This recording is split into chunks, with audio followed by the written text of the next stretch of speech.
नमस्कार, मैं हूं आपके साथ कंचन मिश्रा और आप देख रहे हैं खबर आजाद भारत समाचार। आज की खबरों की शुरुआत कुछ बड़ी खबरों के साथ। रेडीमेड कपड़े और जूते की दुकानों में लगी भीषण आग। आग से दोनों दुकानों का लाखों रुपए का सामान जलकर हुआ राख। फायर ब्रिगेड ने कड़ी मशक्कत के बाद आग पर पाया काबू। अमेठी में देर रात शॉर्ट सर्किट से रेडीमेड और जूते की दुकान में भीषण आग लग गई। आग लगने की सूचना मिलते ही फायर ब्रिगेड की 2 गाड़ियां मौके पर पहुंची, जिसके बाद 2 घंटे की कड़ी मशक्कत के बाद आग पर काबू पाया जा सका। आग से दोनों दुकानों का लाखों रुपए का सामान जलकर राख हो गया। दरअसल ये पूरा मामला जायज थाना क्षेत्र के कस्बे का है, जहां मोहम्मद कासिम की गोल्ड फैशन के नाम से रेडीमेड कपड़े की दुकान है। उसके बगल में मुमताज शू हाउस की दुकान है। देर रात दोनों दुकानों में शॉर्ट सर्किट से भीषण आग लग गई। पास में ही मुमताज का घर था, जिसके बाद कासिम को फोन पर जानकारी दी गई। मौके पर पहुंचे दोनों दुकानदारों ने घटना की सूचना पुलिस को देने के साथ ही फायर ब्रिगेड को दी। सूचना मिलते ही फायर ब्रिगेड की 2 गाड़ियां मौके पर पहुंची, जिसके बाद करीब 2 घंटे की कड़ी मशक्कत के बाद आग पर काबू पाया जा सका। वहीं आग से दोनों दुकानों का लगभग 18 लाख रुपए का सामान जलकर राख हो गया। दुकान मालिक कासिम ने कहा कि फायर ब्रिगेड को तत्काल सूचना दी गई, लेकिन फायर ब्रिगेड करीब 2 घंटे देरी से आई। तब तक दोनों दुकान जलकर राख हो गए। करीब 15 लाख रुपए का रेडीमेड का सामान और करीब 3 लाख रुपए के जूते जलकर राख हो गए। Bureau report, Amethi. क्या नाम भैया आपका? मेरा नाम मोहम्मद कासिफ है। कासिफ भाई, कल रात में आपके यहाँ दुकान में आग लगी थी। ये आग कैसे लगी और कैसे आपको सूचना मिली? लगभग कितने का नुकसान हुआ होगा आपका? हमारे बगल में भी एक दुकान है कपड़े की और जूते चप्पल की, जो बगल में रहते हैं उनका घर भी है जी, और हम वहीं पे किराएदार भी हैं। तो उन्होंने हमें 10:15 बजे फ़ोन किया कि भैया आपके दुकान से धुआं निकल रहा है। तो हम लोग वहाँ से भागते हुए आए। हम यहाँ पहुँचते ही तुरंत हमने जो है 100 नंबर डायल करके सहायता मांगी।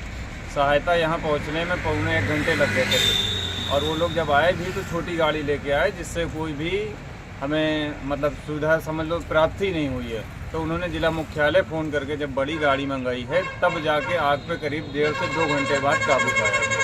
जब ले यहाँ पे आज फायर जो है, तब तक तो पूरा सामान सब जब तक तो सब जल चुका था, पूरा जल गया, पूरा जल गया, कुछ बचा नहीं, कुछ भी बचा नहीं है। लगभग काउंटर, पंखा, इन्वर्टर, बैटरा, यहाँ तक कि हमारे पेपर भी उसी में थे, वो भी सब जल गए। तो लगभग कितने नुकसान होगा?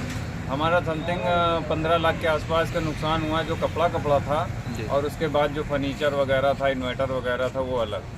और चप्पल वाले में भी 3-4 लाख रुपए का जो भी नुकसान हुआ है, उनका भी जो फर्नीचर वगैरह था, शटर वगैरह था, और बिल्डिंग, हमारे जो बिल्डिंग मालिक है उनकी भी पूरी बिल्डिंग क्षतिग्रस्त हो गई। तो बचा सामान नहीं बचा? कुछ भी नहीं बचा, यहाँ तक कि दीवार की प्लास्टर तक वगैरह भी टूट गए। शासन प्रशासन से क्या मांग करते हैं आप? प्रशासन तो दूर खड़ा खाली तमाशा देख रहा था। शासन प्रशासन से क्या मांग करते हैं आप? प्रशासन से ये चाहते हैं कि जो भी प्रशासन की वजह से हमें असुविधा हुई है, वो उसकी हमें भरपाई करके मिले।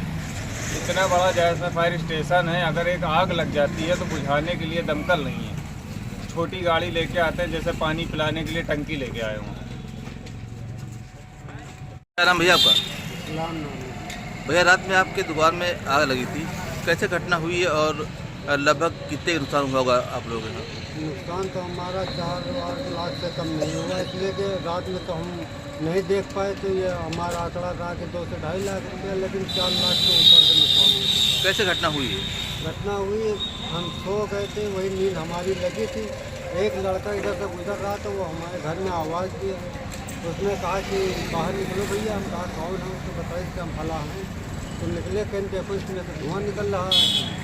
तो हमने जो निकल के देखा तो धुआं निकल रहा। तो हम बाजू वाले को फ़ोन किया, दुकानदार को, कि भैया चाबी लेके जल्दी आओ, देखो इसमें आग लग गई है। उसके बाद जो आए और लोग आए सब जो ने, लेकिन जब तक आग लगी फायर ब्रिगेड को लोग फ़ोन किए, लेकिन वो आने में बहुत लेट कर दिया, जब तक यहाँ सब जल गया। तो लगभग आपका और कपड़े वाला के मिला कितना नुकसान होगा? अरे करीब 20 लाख तक तो नुकसान हो ही गया। कुछ सामान बचा? कुछ नहीं, सब जल गया। सब जल गया। आपका दुकान का कैसे क्या हाल है? दुकान का तो बहुत बुरी हाल है। मकान भी बिल्कुल वो हो चुका हो गया है, बिल्कुल बेकार हो चुका। कम से कम मकान अगर अब बनाया जाए तो 20 सरकार से आप क्या मांग करते हैं कि आपका पूरा सामान जलकर राख हो गया है? अब बच्चों का जो है आप कैसे पालन पोषण करेंगे?